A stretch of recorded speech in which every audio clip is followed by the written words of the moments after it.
Greetings and welcome to this edition of Positronic. I'm Barry P. Cook. Let's go ahead and talk about the latest episode of DC's Legends of Tomorrow entitled Bad Blood.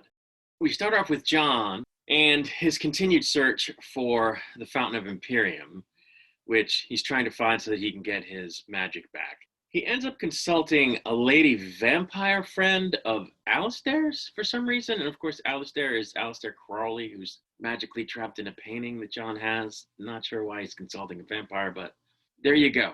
She shows up and of course tries to do vampire things, but he gets the best of her and she gives him what he wants, which is a map and I guess some kind of potion that I'm not really clear on the origin of. But anyway, back on the Wave Rider, Zari's brother B and Gary and Nate are performing a lullaby for the alien baby. And it was just terrible. Apparently this thing is growing, which, they're going to make a thing of. Anyway, turns out that Sarah and Ava are on a venue hunt for their wedding, so they're not present. Which, on these CW shows, it's always somebody out of the rotation, and it's just annoying how they have to keep coming up with excuses for why so-and-so isn't in the episode. And it's really bad when it's like Sarah, or on the case of The Flash, Barry and Iris that one week. It's like, really? Anyway, also on the Wave Rider, we find Mick, who is struggling with being alien pregnant, and apparently it's in the back of his neck or something, and I don't know.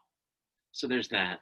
John comes aboard the Wave Rider and enlists Spooner's help to go back in time to Spain with him, where apparently there's a lead on this Fountain of Imperium. So that happens. Next thing we know, the alien has grown to a gargantuan size and is being rambunctious. So Mick and the gang have to try to contain it, and it ends up escaping the ship, looking like a big old pink Sasquatch.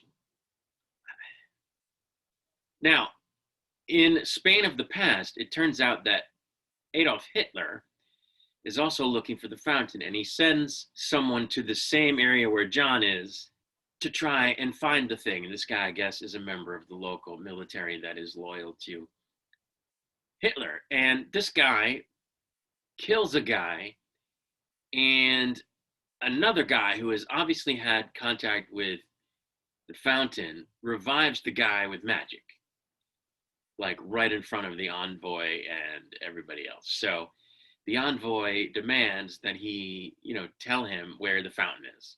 John manages to get out of there so that he can, this place where they were, so that he can formulate a plan of how to deal with this new development. And he ends up going back pretending to be an Italian priest of all things. And he pretends to do like some kind of ceremony as a cover in order to talk to the guy who's obviously had contact with the fountain, but he has to do it through Spooner because the guy is mute and Spooner can communicate telepathically. I don't know. So during this, the guy says he can lead them to it. But Spooner gets ticked off because John won't change history and help the rebels against the, other forces that, according to history, ended up winning the little war that was going on at the time. And she says she's not going to keep helping him find the fountain, but she changes her mind. And then it turns out that the search for the fountain was kind of a bust because it wasn't really there or it wasn't active or whatever. So John asks the mute guy to pass his magic on to John, and he says that he'll do it if John helps him find his mother.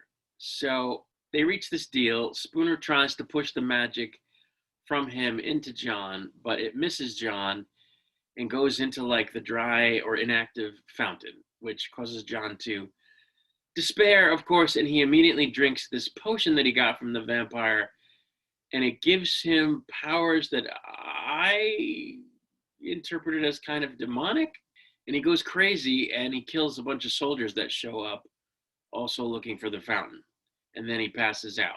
Meanwhile, back on the Wave Rider, Sarah and Ava return to see Mick suddenly pleased at being pregnant with what apparently are 48 squid babies. Whatever. John goes home magicless, but he starts juicing on this potion, and that allows him to have magic, and he uses that to make Spooner promise, or to magic her to keep quiet about what happened and how he's now juicing. So that was the episode. I have to say it was a better episode than the previous few episodes, because at least there was this plot line that made sense, like, and it wasn't crazy, like in the terms of being goofy.